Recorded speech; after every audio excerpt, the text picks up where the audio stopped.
get support from other people, will be told, no, it is Amin's right to kill you because you are his subject.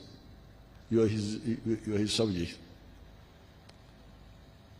So that missed opportunity was a big setback. A united East African state with one army would never have allowed these tragedies to happen. Indeed, it is the East African cooperation that eventually enables us to solve these problems. However, coordinating multiple sovereign units is less efficient and less prompt in terms of action compared to a united East Africa.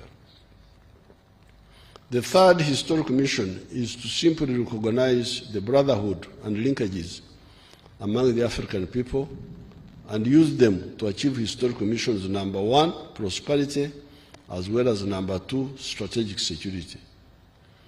As we have pointed out a number of times, the African race is only comprised of 4 groups of linguistic classification.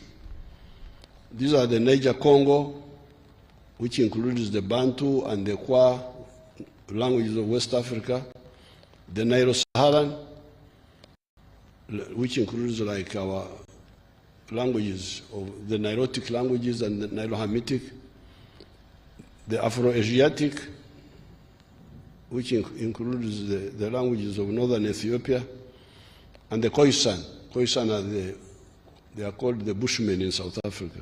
They used to be called Bushmen. These groups have linguistic similarities within each cluster and linkages between them.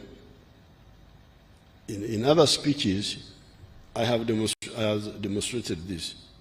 You can check on those explanations. The NLM line has been that the people we are trying to unite for the sake of their prosperity and strategic security are either similar or linked. It is therefore a betrayal for the African political classes to fail to grasp this and instead preach sectarianism, parochialism, etc. I therefore call on the Ugandans, especially the Bazukuru, to audit what has been achieved vis-à-vis the 3 historical tasks and the 4 ideological principles of the NRM, see what has been achieved and what remains to be done. Then you should do your own part to do what is not yet done. With patriotism, we have been able to unite the majority of Ugandans.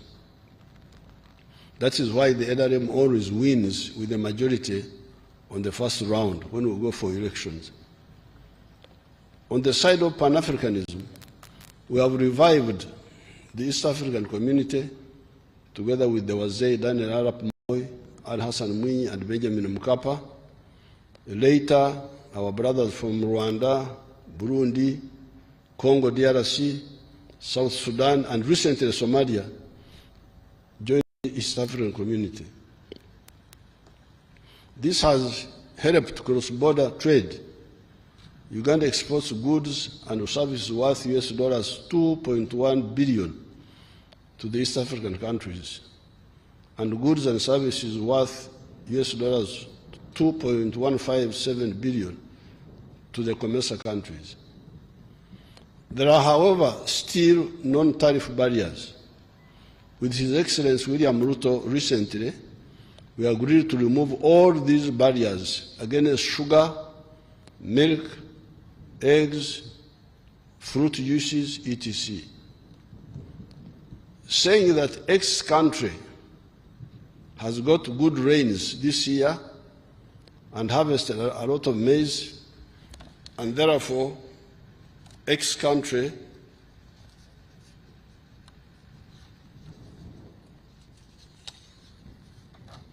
will either give quotas for maize from Y. Imagine there are 2 African countries, X and Y. They should be trading together. But one year, X says this year I got a lot of rain, and I harvested a lot of maize. So I don't allow your maize to come. The maize of Y. Or I allow what they call a quota, a certain amount. I either give quotas for maize from Y, or will not allow any maize imports from Y this year, is wrong. What happens? Why is it wrong? What happens to the maize growers in Y that year? Since the maize in Y will kudiba. Kudiba is our local word here, meaning that if you produce something and nobody buys, it's kudiba. So if the maize from Y this year kudibas, because in X this year they have got their own maize.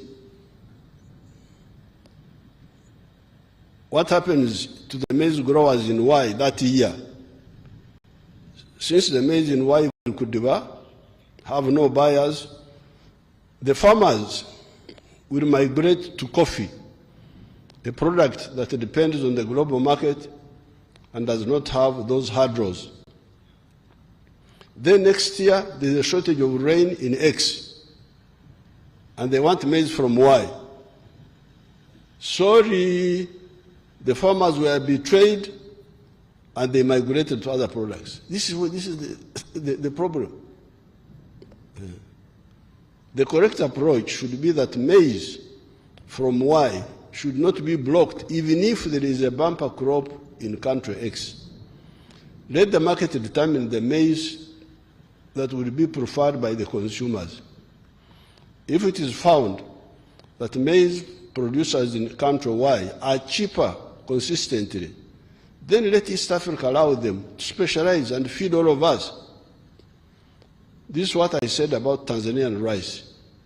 If Tanzania produces rice more cheaply, let us all buy from them. Stopping Tanzanian rice makes us commit several sins.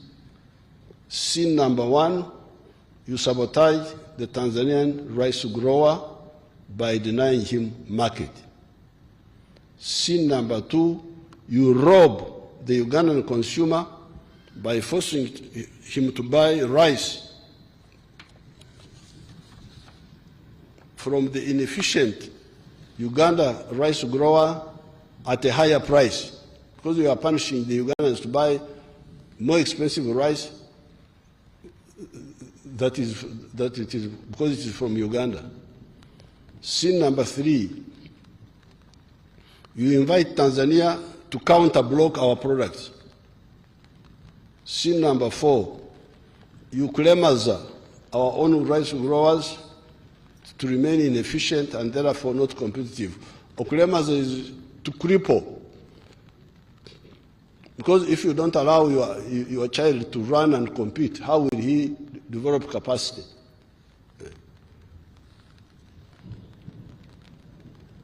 Therefore, let all the East Africans insist on full free trade in the East African community area and eventually in the whole continental free trade area, CFTA.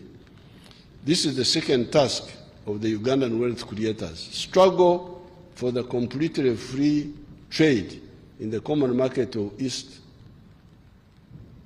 African community and Africa. The first task of the Ugandan wealth creators is to ensure that all the adults engage in wealth creation in the four sectors of commercial agriculture with the Kibaro, Chura, Otita, Aymar profitability assessment, manufacturing and artisanship, services, and ICT, using the provided funds of PDM, Emioga, GROW, UDB loans, etc. The third task, after we have fully recovered from the adverse effects of corona and other negative global phenomena, ensure that we provide completely free education for the Ugandan children in government primary and secondary and tertiary institutions, so that we achieve our target of Bona Basome, education for all.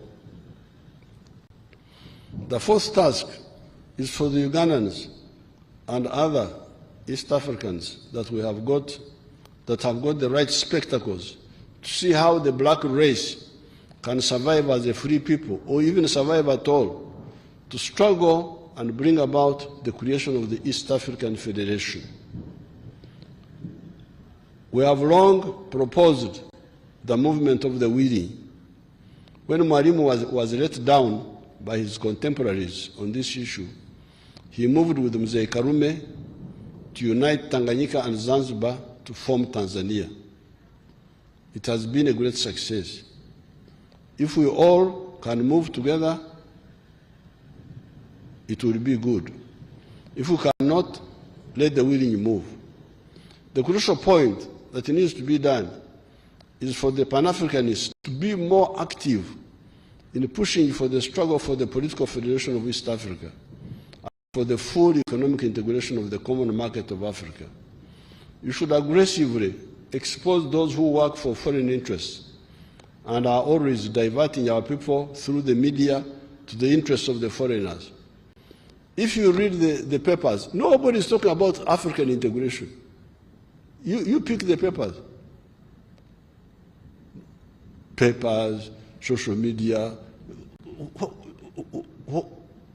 What is your future? If you don't know that integration of the market is our salvation, then how can you be in leadership? What are you leading? Are you a leader unto darkness and death? How can it be that you read the papers? Nobody. Football, music, cinema, I don't know what. Okay, you can do those things, but you must survive fast.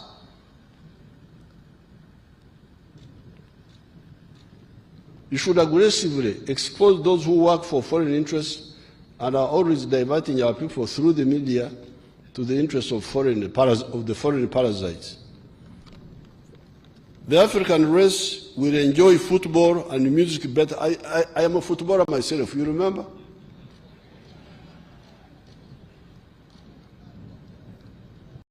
However, from 1966, somebody asked me, what European football club do I support? I said, what?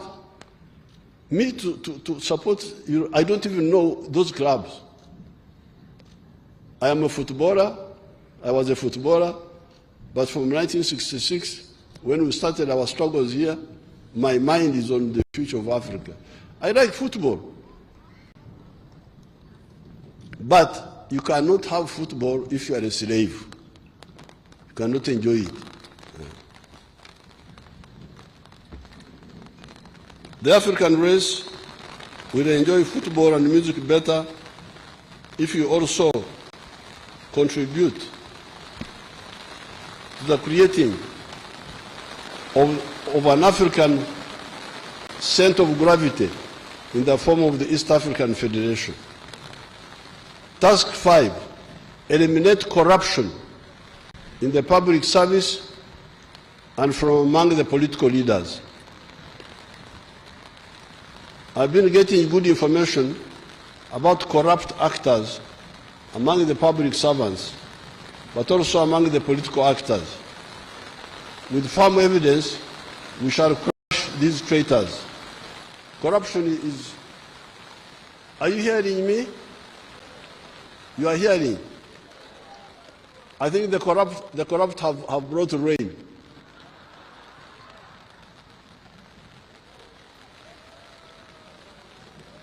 You know, they work with our rainmakers.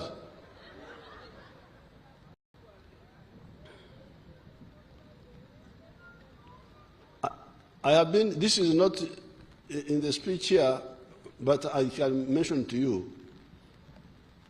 I have been hearing that people, even in my office, take bribes from people to bring people to see me. Can you imagine? But fortunately, recently we arrested one of them. He's alleged, according to the rules, I should not be accused that I'm saying something sub judice, which is in the court. He's alleged to have extorted shares and money from an investor who was coming from somewhere. He's now in court. So we are moving, we are going to get them. I have been hearing stories that there is a racket from the Ministry of Finance to Parliament.